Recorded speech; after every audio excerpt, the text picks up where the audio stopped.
मुख्यमंत्री योगी आदित्यनाथ के एक ऐलान से गोरखपुर में रोइंग स्पोर्ट्स सेंटर बनने का मार्ग प्रशस्त हो गया है। मुख्यमंत्री ने कहा कि रामगढ़ ताल के समीप विश्व स्तरीय रोइंग स्पोर्ट्स सेंटर बनाने के लिए सरकार रोइंग फेडरेशन ऑफ इंडिया को वाटर स्पोर्ट्स कॉम्प्लेक्स में जगह उपलब्ध कराई। इसके साथ उन्होंने ये भी कहा कि प्रदेश की सभी बड़ी झीलों में वाटर स्पोर्ट्स की संभावनाओं को आगे बढ़ाने का प्रयास किया जाएगा। सीएम योगी आदित्यनाथ ने गोरखपुर में 25वीं सब जूनियर राष्ट्रीय रोइंग चैंपियनशिप में शामिल हुए। इस दौरान उन्होंने कहा कि जब हम सकारात्मक सोचते हैं तो हमारी ऊर्जा सकारात्मक दिशा में आगे बढ़ती है। साथ ही उन्होंने कहा कि पिछले 10 वर्षों में पीएम मोदी के नेतृत्व में खेल गतिविधियों में बड़ा बदलाव आया है। खेलो इंडिया, सांसद खेलकूद प्रतियोगिता और फिट इंडिया मूवमेंट, ये सभी खेल गतिविधियों से जुड़े हैं और उत्तर प्रदेश ने भी खुद को पीएम मोदी के इस विजन से जोड़ने की कोशिश की है। सीएम योगी ने कहा कि रोइंग फेडरेशन के लिए हम लोग स्पेस उपलब्ध कराएंगे। साथ ही उन्होंने कहा कि 10 वर्ष पहले तक गोरखपुर और पूर्वी उत्तर प्रदेश अपराध का एक गढ़ था, लेकिन अब स्थितियां बदल गई हैं और आज भगवान श्री राम की कृपा से रामगढ़ बन चुका है। साथ ही उन्होंने कहा कि आज रामगढ़ ताल लोगों के आकर्षक का केंद्र भी है और खेलकूद की गतिविधियों को आगे बढ़ाने का एक बेहतरीन डेस्टिनेशन भी है। इसके साथ ही सीएम योगी ने विजेताओं को पुरस्कार भी वितरित किए।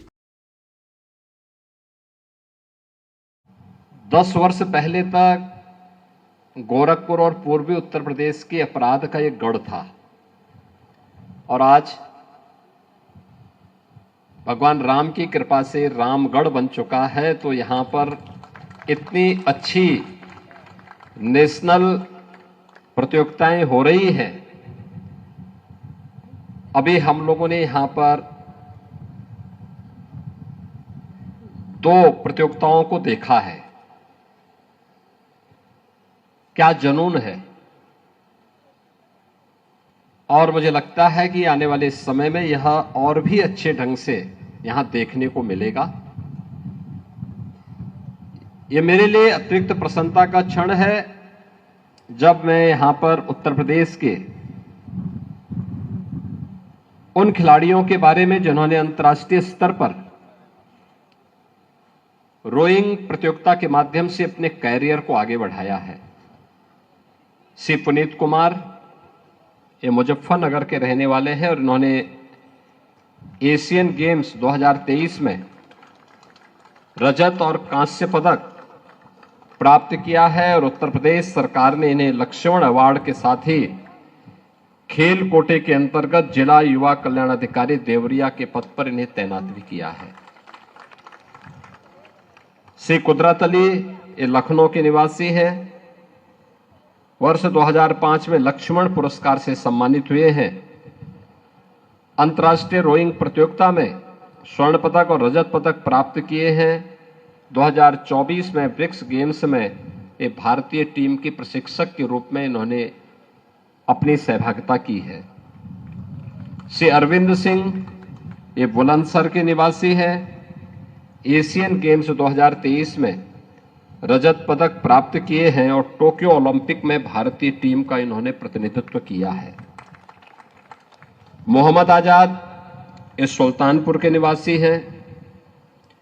एशियन गेम्स 2014 में कांस्य पदक प्राप्त किए हैं और 2023 में चाइना में आयोजित पैरा एशियन गेम्स में भारतीय टीम के प्रशिक्षक रहे हैं। श्री लोकेश कुमार ये हापुड़ के निवासी हैं। एशियन गेम्स 2010 में रजत पदक प्राप्त किए और वर्ष 2019 में रोइंग एशियन गेम्स भारतीय टीम के प्रशिक्षक रहे हैं। श्री राजेश कुमार ये संत कबीर नगर के निवासी हैं। एशियन गेम्स 2010 में 2 रजत पदक प्राप्त किए। 2023 में एशियन गेम्स एवं वर्ल्ड कप तथा 2022 में एशियन चैंपियनशिप और वर्ल्ड कप में ये भारतीय टीम के प्रशिक्षक के रूप में अपनी सेवाएं दिए हैं। यानी उत्तर प्रदेश में इस खेल के लिए अनेक संभावनाएं हैं और उन संभावनाओं से अपने आप को तराश करके इन खिलाड़ियों ने ओलंपिक में प्रतिभाग किया। एशियन गेम्स में इन्होंने मेडल प्राप्त किए, विश्व चैंपियनशिप में मेडल प्राप्त किए और आज न केवल उन खेलों में प्रतिभाग कर रहे हैं बल्कि प्रशिक्षक के रूप में भी अपने दायित्वों का कुशलतापूर्वक निर्वहन करने का कार्य कर रहे हैं। यहां पर अभी जो बात उत्तर प्रदेश रोइंग एसोसिएशन के अध्यक्ष माननीय विधायक रानी पकसालिका सिंह जी ने जो बात कही है, और यहां पर जो रोइंग फेडरेशन ऑफ इंडिया की अध्यक्ष श्रीमती राजलक्ष्मी सिंह देव जी ने भी जो बात कही है, वाटर स्पोर्ट्स का एक कॉम्प्लेक्स हम लोगों ने यहां गोरखपुर में इसी ताल के किनारे बनाया है, और रोइंग फेडरेशन के लिए भी हम लोग इसमें स्पेस उपलब्ध करवाएंगे। और मुझे लगता है कि ये लोग अपनी तैयारी करें। उत्तर प्रदेश और गोरखपुर में, पूर्वी उत्तर प्रदेश में इस प्रकार की गतिविधि को आगे बढ़ाने के लिए प्रदेश सरकार इसमें पूरा सहयोग करेगी। आपने देखा होगा, मैं आज प्रातःकाल मंदिर अपने परिसर में था, मैं देख रहा था कई खिलाड़ी प्रातःकाल मंदिर परिसर में थे, और मैंने जब उन लोगों से पूछा, मैंने कहा भी कहां से हो, तो उसमें कोई महाराष्ट्र का था, कोई बंगाल का था, कोई किसी अन्य राज्य से था।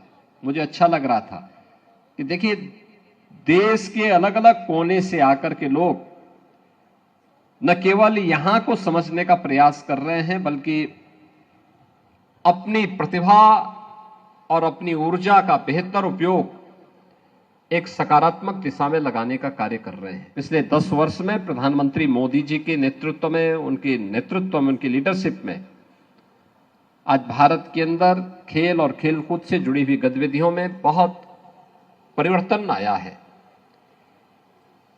खेलो इंडिया खेलों का मत का हो, सांसद खेलकूद प्रतियोगिता हो, फिट इंडिया मूवमेंट हो, ये सभी खेल और खेलकूद की से जुड़ी हुई गतिविधियां हैं, और इसी का परिणाम है कि उत्तर प्रदेश ने भी अपने आप को प्रधानमंत्री मोदी जी के इस विजन के साथ जोड़ने का कार्य किया है। बड़े पैमाने पे आज एक कार्यक्रम चल रहे हैं उत्तर प्रदेश के अंदर। रोइंग प्रतियोगिता के लिए, उसके प्रशिक्षण के लिए रामगढ़ ताल तो अपने आप को तैयार करेगा ही। उत्तर प्रदेश में प्राकृतिक जल स्रोतों का और जल संसाधनों का कमी नहीं है, ढेर सारी झील हमारे पास है। एक अवसर मिलेगा तो मुझे लगता है हर जनपद में इस प्रकार की झील उपलब्ध हो सकती है, और उसका लाभ रोइंग प्रतियोगिता के लिए तैयार कर रहे सभी युवाओं को प्राप्त हो सकता है। खेलकूद की गतिविधियों को आगे बढ़ाने के लिए हमारे पास 57,000 से अधिक ग्राम पंचायतें हैं, और ग्राम पंचायत में खेल का मैदान हो, हर विकासखंड स्तर पर एक मिनी स्टेडियम हो, जनपद स्तर पर स्टेडियम का निर्माण हो।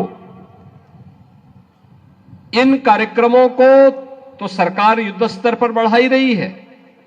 ग्राम पंचायत को जो धनराशि उपलब्ध होती है,